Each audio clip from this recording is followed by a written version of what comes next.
Assalamualaikum warahmatullahi wabarakatuh. Welcome to our channel Dr. Dodo dan Bunda Sanet yang akan bicara tentang kesehatan dan dunia fashion. So, jangan lupa untuk subscribe, like, tekan tombol loncengnya, share, dan komen ya. Semoga bermanfaat. Assalamualaikum warahmatullahi wabarakatuh. Welcome back to our channel Dr. Dodo dan Bunda Sanet yang akan bicarakan tentang fashion and health ya. Jadi tentang fashion dan kesehatan. Hari ini gimana ya kabarnya? Alhamdulillah sehat, Bunda. Sehat ya, alhamdulillah sehat bundanya. Keren banget hari ini. Ya tentu dong. Pakai baju siapa? Ada logonya pohon kurma, Black Label by Sanet Sabintang. Jadi wardrobe hari ini kita disponsori oleh Black Label by Sanet dan juga ini saya hari ini pakai baju outernya keren banget. Ini dari produk dari Pak Ali Karisma, salah satu desainer kebanggaannya Indonesia. Beliau adalah salah satu dari pengurus Indonesian Fashion Chamber dan beliau adalah ketuanya tentunya. Saya ngefans banget. Ini produk terbaru beliau, kimono, tapi bisa juga dipakai untuk bekerja, bisa juga dipakai untuk sehari-hari di rumah juga boleh nih, dipakai buat tidur juga boleh, kerja bisa, jadi tergantung sih. Tapi saya keren banget nih hari ini kan ya. Gimana? Sip, keren ya? Iya, cantik lah. Sesuai dengan temanya kan? Sesuai dengan temanya, hitam putih hari ini kita kan ya. Nah, hari ini kita mau bicara apa ya? Sesuai dengan judul kemarin. Ya, janji kita apa? Kita mau bicara apa? Pertanyaan apa sajakah yang harus ditanyakan saat antenatal care? Oleh antenatal care trimester pertama oleh ibu hamil. Pemeriksaan ibu hamil di trimester pertama atau di 3 bulan, pertama usia kehamilan. Oke, siap. Emang kalau tanda-tandanya hamil apa sih? Bunda gimana? Waktu hamil dulu? Ya sih, kayaknya tuh Bunda akhir-akhir ini mual gitu. Mual, muntah gitu. Aduh. Masuk angin harus apa? Tanggung jawab dong nih. Hamil. Belum tentu ya. Emang tanda-tandanya enggak. Hamil itu kan ada tanda-tandanya. Yeah. Nah, mesti ada kan ya? Mesti betul. Hamil nggak sih gitu. Yang pertama harus punya suami ya betul, kan? Itu. Harus nikah dulu ya kan. Itu yang pertama. Ya? Tapi kita belum menyapa ini teman-teman yang ada di rumah. Soalnya kita juga live ya, live di Facebook dan live di Instagram. Lupa tadi, maaf ya belum disapa. Ya, langsung lanjut lagi ya. Yeah. Langsung lanjut lagi. Nah, ini apa namanya? Hamil nggak sih? Tanda-tanda kehamilan itu apa aja? Tanda kan mesti ada tanda. Kalau dulu Bunda belajarnya ada tanda yang kamu pasti hamil. Pasti hamil.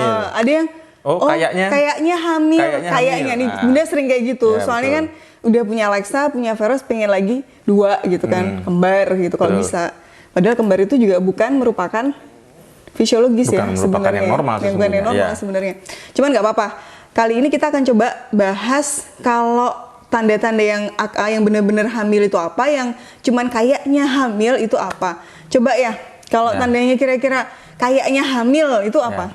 Jadi memang harus bisa membedakan ya, kita membedakan antara tanda-tanda ini pasti hamil dan ini kayaknya hamil. Biasanya kan ibu muda itu ya, pasangan suami istri belum ada pengalaman ya ceritanya, kemudian datang ke ruang praktek, ini dok saya kok akhir-akhir ini ya mual, muntah, kemudian pusing gitu ya, seperti itu. Terus kita selalu menanyakan, jangan-jangan hamil bu, sudah di tes pack belum gitu kan? Nah, belum dok. Oke, kalau gitu kita buktikan. Nah, biasanya kita menanyakan dulu kapan hari terakhir menstruasi, karena ini sangat penting untuk menghitung berapa umur kehamilan yang sesungguhnya. Nah, ini ada cerita lucu sedikit ya, mungkin cerita lucu. Nah, ada nih pasangan suami istri datang ke ayah, kemudian mengeluh seperti tanda-tanda hamil. Kemudian setelah ayah tanyakan kapan hari terakhirnya, kemudian setelah itu kita tentukan umur kehamilannya, mereka shock. Kenapa? Loh dok, kan saya baru menikah berapa minggu gitu ya, kok sudah hamilnya 1 bulan gitu kan, seperti itu. Nah, ternyata memang banyak pasangan yang nggak tahu cara mengukur umur kehamilan yang sesungguhnya. Jadi patokan mereka tuh kapan berhubungan, kalau di situ hamil maka dihitungnya dari pas berhubungan. Kita kan nggak tahu kan kapan berhubungan, maka dihitung lewat haid terakhir. Nah, dari situ baru dapat penjelasan, oh ternyata gitu ya dok ya menghitung umur kehamilan. Bentar, haid terakhir tuh ngitungnya dari mana? Kan kadang-kadang orang mikirnya, oh aku terakhir keluar darahnya tanggal sekian gitu. Apakah dihitungnya dari hari pertama mens? Hari pertama menstruasi terakhir. Jadi bukan itu. dihitung bukan dari bersihnya bukan dihitung ya. apalagi dari kapan berhubungannya ya. Bukan susah ya, nanti, susah. seperti itu. Jadi ngitungnya dari hari mens pertama. Nah, jadi haid terakhir. Nah, melanjutkan itu. yang tadi Bun. Nah, setelah itu kita akan konfirmasi melalui pemeriksaan USG. Bener nggak ini hamil berdasarkan keluhan-keluhan yang disampaikan. Kalau misalnya ternyata dugaan kita, oh dari hitungan menstruasinya memang ini kehamilan, usianya misalnya 1 minggu atau 5 minggu, kita konfirmasi ke dalam pemeriksaan USG, kita lihat ada kantong kehamilannya atau enggak. Kalau ada, benar berarti hamil. Ibu yang bersangkutan itu hamil. Emangnya kalau seandainya mual muntah itu nggak mesti hamil ya?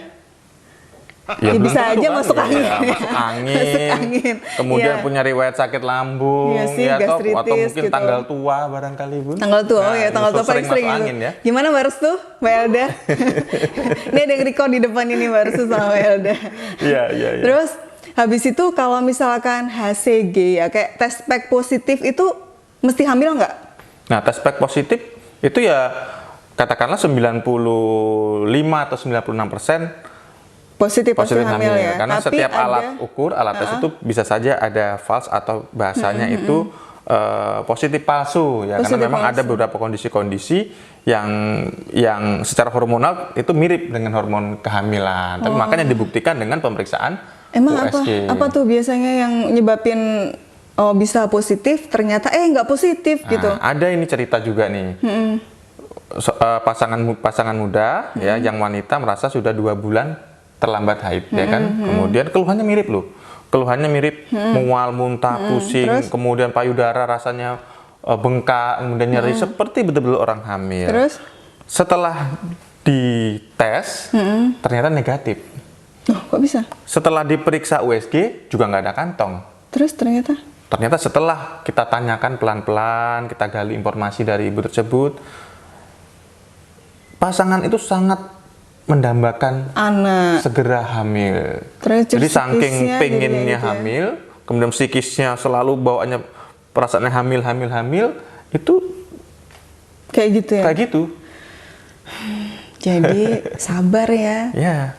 Jadi memang harus dipastikan ya. Enggak. Kalau misalkan HCG-nya positif nih, tadi kan HCG-nya negatif nih. Kalau HCG-nya positif, HCG itu hormon kalau seandainya kita itu hamil. Nah, itu akan muncul pada tes pack itu, makanya terlihat di situ awal-awal kehamilan akan muncul tanda garis 2 biasanya di dalam tes pack. Nah, itu biasanya kenapa tuh? Apanya? Kalau misalkan tahu-tahu 2 gitu, ternyata setelah di USG nggak ada kehamilan. Ya, harus dikonfirmasi lagi. Biasanya kita mengevaluasi. Katakanlah kita suruh kembali untuk pemeriksaan USG dalam 1 atau 2 minggu lagi. Nggak ada penyakit? Belum tentu kan seperti Kalau itu. misalkan yang kira-kira penyakit apa yang bisa menimbulkan HCG-nya juga positif? Oh, itu seperti kasus hamil anggur.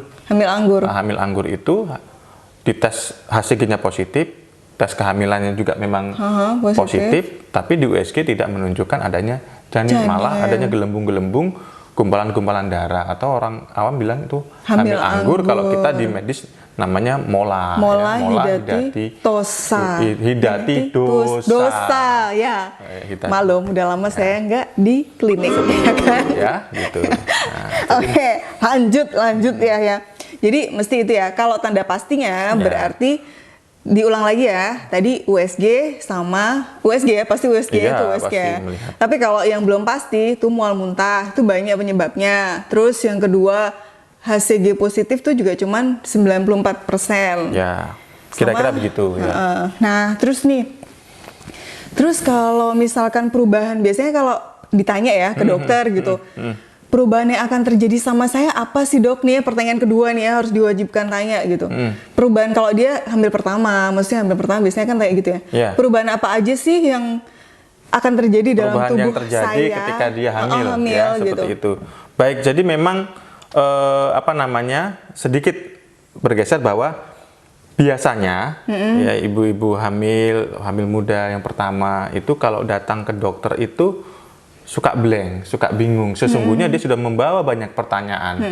Tapi karena mungkin ngelihat suasana ruang praktek dia jadi takut, apalagi ketemu dokternya mungkin tampangnya serem dia jadi takut, jadi blank. Kadang-kadang pertanyaan yang biasa diajukan itu nggak muncul. Nah, padahal dia merasa semua ada perubahan dalam dirinya, ya. Nah, perubahan-perubahan yang biasa dirasakan oleh wanita hamil di awal-awal, mulai dari yang paling sering ya, mual, muntah, pusing atau sakit kepala, mungkin sering migrain, mungkin badannya gerges-gerges Bun. Gerges-gerges itu ya demam, itu ya sering demam tanpa sebab, padahal dia nggak batuk, nggak pilek, ya nggak diare. Kemudian sering buang air kecil, sering buang air kecil. Kenapa tuh? Oh, ya, nanti penyebabnya saya tanya. Iya, sering buang air kecil, kemudian tapi malah BAB-nya jarang, jadi agak-agak susah dia BAB. Terus beberapa ada yang merasakan nyeri perut. Nah, nyeri perut bawah kayak sengkil-sengkil ya, kayak berat, perut bawahnya berat. Kemudian bahkan di awal-awal kehamilan ada yang merasakan kok ini tulang-tulangnya rasanya pegel-pegel semua ya dok ya, nyeri-nyeri semua, tulang punggung, tulang pinggang, tulang kaki, semutan, macam-macam dan banyak sekali hal-hal yang dirasakan. Itu penyebabnya karena adalah perubahan dari adanya hormon HCG atau hormon kehamilan. Hormon kehamilan itu pada seorang wanita itu mampu membuat semua sistem tubuhnya itu berubah ya. Iya tuh. Apa yang nggak dirasakan jadi dirasakan. Ya sih, Bunda dulu waktu hamil pertama kayak gitu sih. Jadi kayak misalkan pegel badannya. Karena ternyata tuh ya, ini otot-otot di tubuh kita itu ligamen namanya kalau di dalam bahasa medis tuh renggang gitu. Persendiannya juga renggang karena dipersiapkan untuk tubuhnya untuk di ruangan untuk cabang bayi kayak gitu. Ya, artinya ketika mempersiapkan ketika rahim itu berubah menjadi membesar kan, maka otot-ototnya bisa longgar. Otot-ototnya bisa longgar ya itu. Terus yang kedua, mungkin tadi yang pipis terus soalnya kan itu kan rahim itu letaknya di mana sih? Ya. Rahim itu letaknya di mana? Nah, secara anatomi atau secara tata letak organ itu rahim itu letaknya di mana? Ya, kalau karena ini nggak ada patung ya, jadi kita membayangkan bahwa rahim itu posisinya ada di perut. Kalau kita bicara perut ya, maka ada pusat sekitar di bawah pusat itu di atasnya kandung kemih kan? Oh iya, depannya kandung kemih. Ya, jadi kadang-kadang menekan. Ya betul. Nah itu yang nyebabin rahim menekan kandung kemih sehingga refleksnya pengen pipis. Ya, maka nggak usah bingung gitu kan. Terus kalau sembelit itu biasanya disebabkan karena kenaikan hormon progesteron. Ya bisa. Dan jadi kadang-kadang ini kurang cairan Bun. Ya bisa. Ingat sih. Ya, kurang cairan minum, juga bisa. Jadi kurang minum sehingga ya itu tadi faktor-faktor pencernaannya masih mengalami sedikit perubahan dan gangguan. Oh iya, karena tadi sering pipis ya, lebih bagus juga banyak minum supaya tidak terjadi infeksi saluran kencing. Tidak terjadi dehidrasi. Tidak jadi dehidrasi dan infeksi saluran kencing. Ya. Yoi. Terus apalagi? Mudah lelah. Aku capek banget dulu waktu hamil tuh ya. Bunda tuh sering udah capek gitu, bener lelah gitu. Ya kalau mudah lelah kan wajar kan, dengan kehamilan adanya perubahan sistem hemodinamik, ya sistem aliran, ya. Aliran darah. Seperti itu. Dan barangkali memang kerja jantung itu kan lebih berat, tinggi ya, metabolisme juga lebih tinggi. Kalau asupan input nutrisinya kurang, ya pasti gampang lelah. Belum lagi faktor-faktor anemia, ya kan? Kebanyakan ibu hamil mungkin makannya jadi kurang, ya nutrisinya kurang sehingga kadar HB-nya turun, oksigenasinya jadi berkurang, lemes dong, gitu jadi, kan. Tapi mual muntahit pada ibu hamil itu normal ya? Normal ya. Kadang-kadang ada juga loh ibu hamil yang tidak merasakan. Tapi suaminya yang mual muntah. Ngidam. Suaminya yang ngidam. Nah, ngidam itu sebenarnya apa sih? Nah, itu kan kayaknya kalau waktu dulu Bunda belajar di di luar, kebetulan alhamdulillahnya saya itu lulusan dari Saint Dominic Savio College, Filipina, Bachelor Degree of Nursing. Jadi kalau kenapa kita ngobrol kayak gini nyambung, soalnya saya juga ngerti gitu dunia medis gitu. Nah ini dia nih tadi nih, ya ngidam ya. Ngidam tuh dulu nggak ada sih. Kalau di sana namanya pika. Apa? Pika. Ya, jadi istilahnya itu PICA.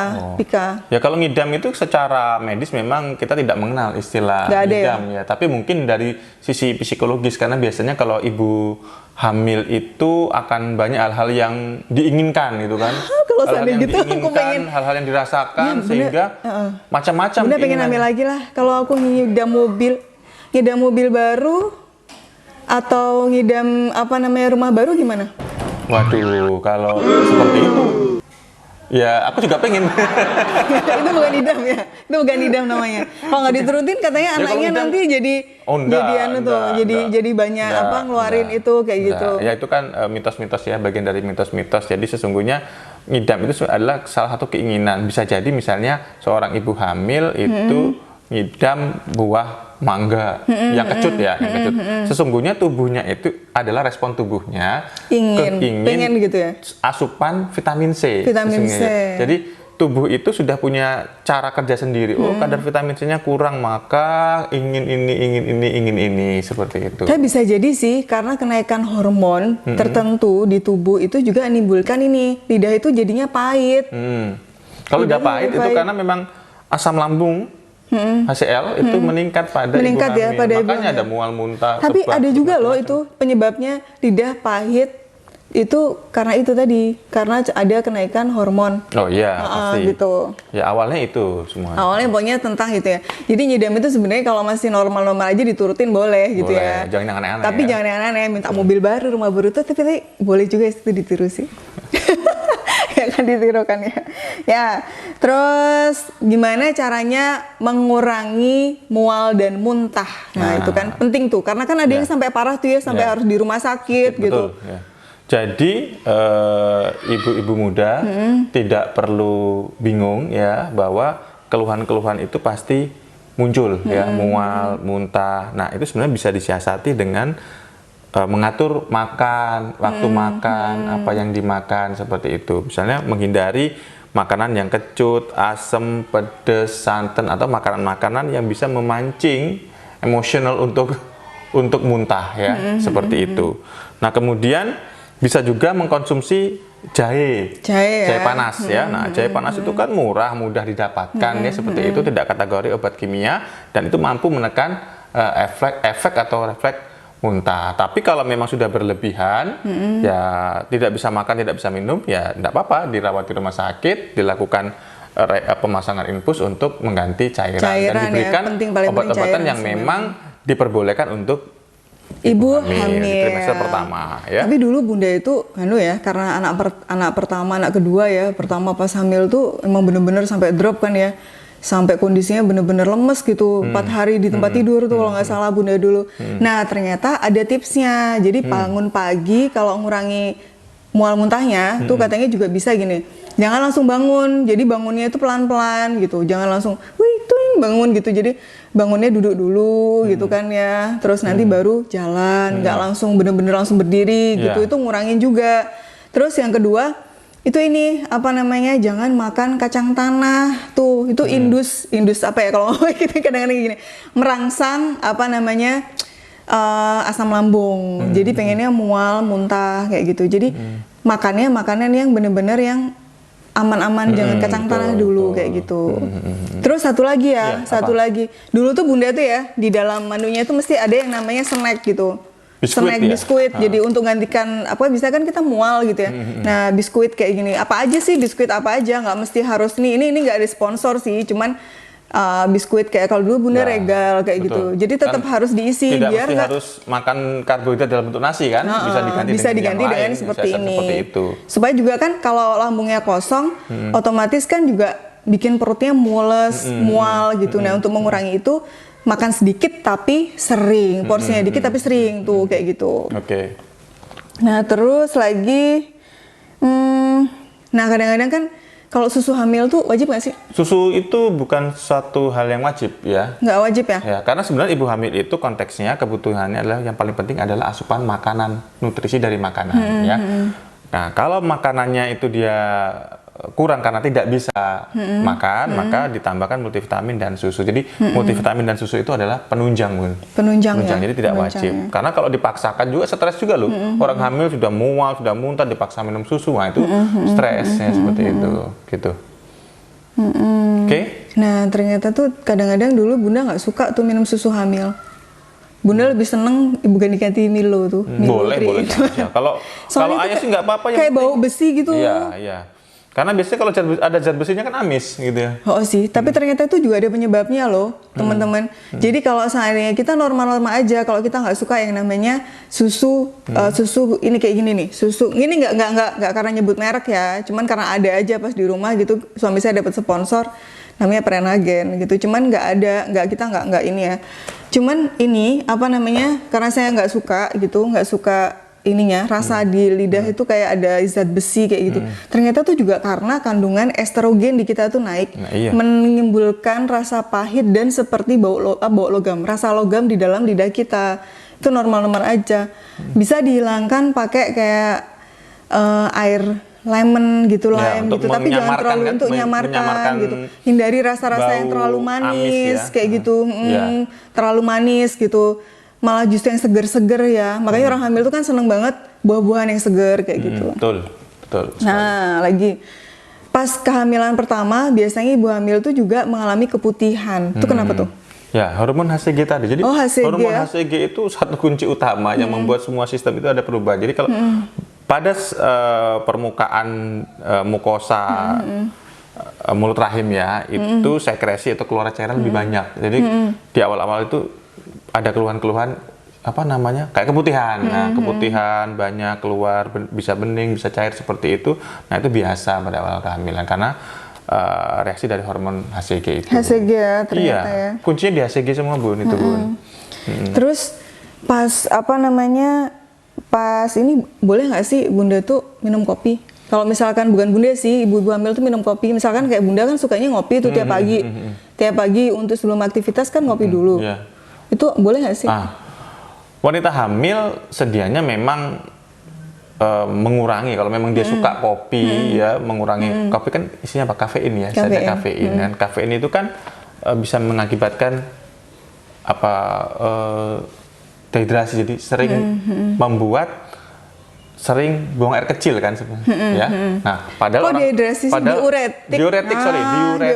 Dia sebuah diuretik ya. Kalau itu misalnya banyak minum kopi, kafeinnya banyak, sedangkan orang hamil aja juga sering buang air kecil, ditambah lagi dengan diuretik dari kafein, ya tambah ya. Kekurangan cairan.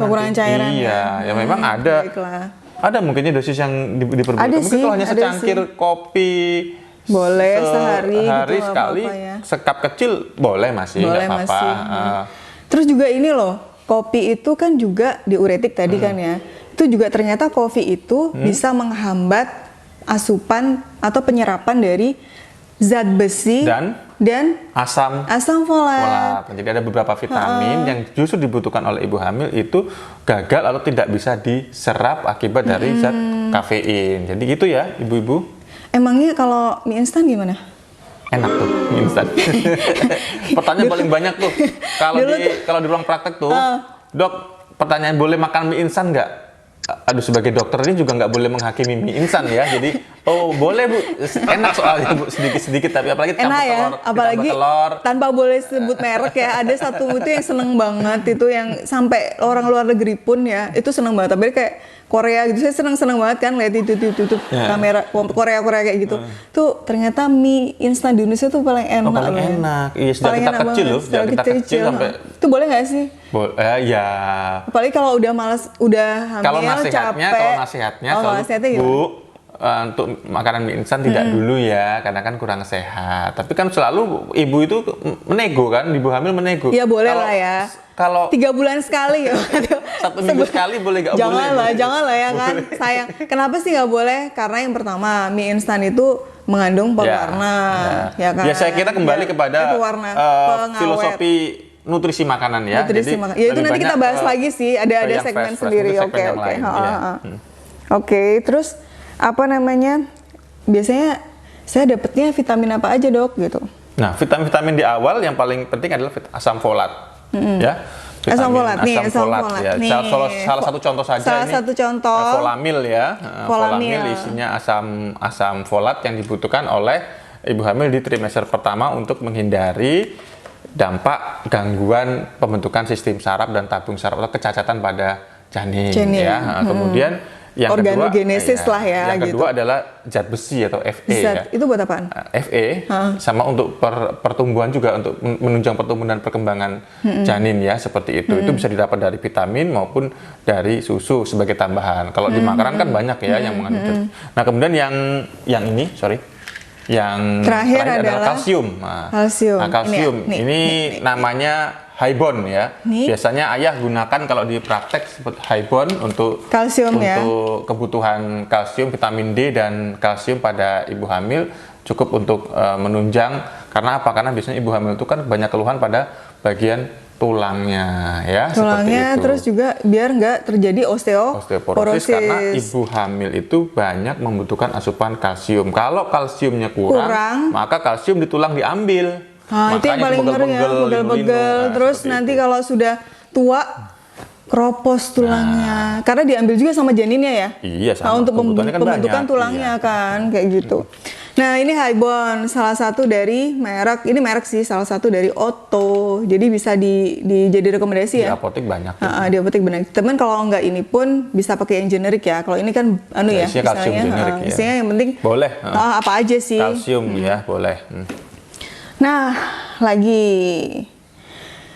kapan sih bayi saya itu bisa saya lihat wajahnya? Tuh kan mesti pertanyaan kayak gitu kan ya? Iya. Oh kan? Iya. Dok, ini kan masih ini. Kapan sih saya bisa lihat bayinya itu mirip banget sama saya gitu? Ya. Umur berapa tuh? Ya, jadi kalau pergi ke dokter jangan buru-buru tanya yang berbeda ya. Kadang-kadang baru umur 3 bulan, dok jenis kelaminnya apa kan? Selalu ibu hamil itu yang ditanyain pertama jenis kelamin. Jenis kelamin ya? Ya, kalau ayah sih ayah bercandain. Ya ini kalau ibunya sih jenis kelaminnya perempuan. Saya bilang bapaknya laki-laki seperti itu. Gitu jadi jadi kan kalau kita tadi kembali ketika pemeriksaan awal itu adalah pemeriksaan memastikan hamil atau enggak dengan adanya kantong kehamilan ya, kantong kehamilan yang ada di dalam rahim. Ya normalnya ada kantong kehamilan, posisinya di dalam rahim berarti itu normal. Kemudian sampai usia kira-kira 6-7 minggu biasanya kita sudah bisa mendeteksi adanya denyutnya. Ya. Nah, usia 8 minggu atau 2 bulan itu masih seperti gumpalan ya, gumpalan daging gitu. Tapi kalau dilihat nyata sebenarnya ada kayak bentuk-bentuk ekor dan sebagainya.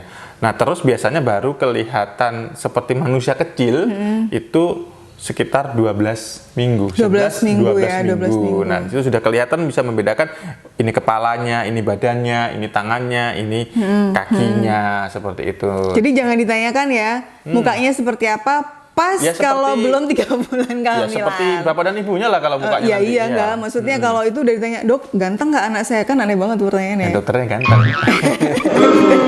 Dari mana ya lihatnya? Ntar ya. Dari sedotan. Dari sedotan. Oke, terus